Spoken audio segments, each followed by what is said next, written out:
Fortnite Chapter 7 is less than 2 weeks away, and Epic has been dropping all sorts of hints and teasers related to it, but what's really drawn the attention of the storyline and lore communities are the hints of a fan favorite faction returning to the Fortnite storyline, the Seven.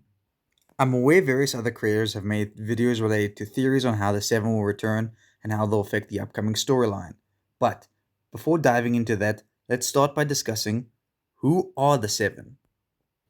The Seven were a faction within the Fortnite Omniverse whose main goal were to protect the Zero Point as well as Reality Zero. The core members were the Visitor, the Scientist, the Origin, the Order, the Imagined, the Paradigm, and their leader, the Foundation. I say were because the Seven were basically wiped out. Let's begin with what happened to the Paradigm. She died at the end of Chapter 4 by using her own life force to fuel the Zero Fusion.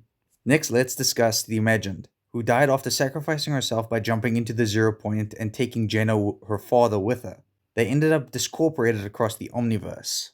These next few are kinda tricky to explain, as the Visitor, the Origin, and the Scientist were all chromed at the start of Chapter 3, Season 4. We later learn through Amy that they may still be alive but are being corrupted by the lost reality. However, back in OG Season 4, we got a new skin for the Visitor. Most of us thought that he might have been a snapshot or at least a variant of the Visitor.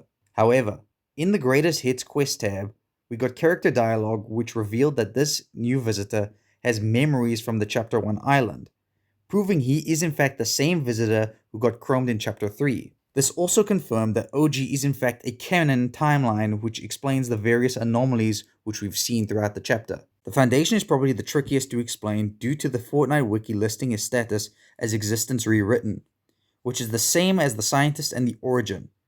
This could mean he's been captured by the lost reality as well and is currently being corrupted by them. The Order is the only known member of the Seven to still be alive, but she left the Seven after her sister, the Imagined, sacrificed herself to stop Geno. Her current location and whereabouts are still unknown. Now that we're all caught up with that, let's discuss the Seven's return. I'm going to be agreeing with Thunder DM on this theory, that these probably won't be the Seven we know, as they've been held captive by the lost reality and possibly corrupted by them. This is further backed by what Amy said back in Chapter 4, Season 1. Test rift locked onto the Scientist, and something horrible is happening to him. What could be darker than the worst fate imaginable? This may mean that the versions of the Seven we'll see are in fact the already corrupted versions and will be the main antagonists of Chapter 7. But this doesn't explain how the Visitor already managed to escape the lost reality, unless he has already been corrupted and was sent as an advance party to ensure the lost reality's return. Or he was the only member to escape, giving him a chance to warn us and prepare for the lost reality's return and the corrupted versions of the Seven. Going back to Thunder DM's theory, he said something about passing down their mantles to a new generation of the Seven. And I completely agree with this theory and would love to see how Epic would execute this. However, I personally have some alterations to his theory. Firstly, I do agree with who he picked to be the new Seven, which include Hope, Jones, Daigo, Kendo, Jade, and Amy. He also mentioned the final spot going to a new character which will possibly be introduced in Chapter 7.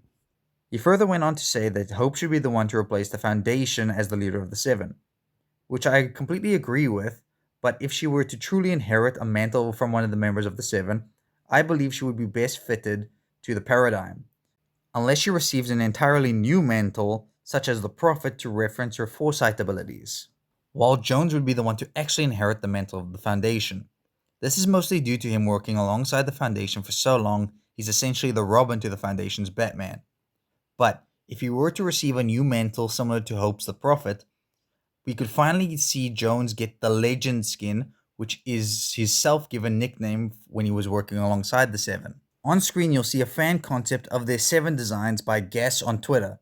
Check out the link to his page in the description of this video. Regarding Thunder DM's other picks for the next generation of the Seven, there's nothing else I would change about them because they would fit the roles perfectly.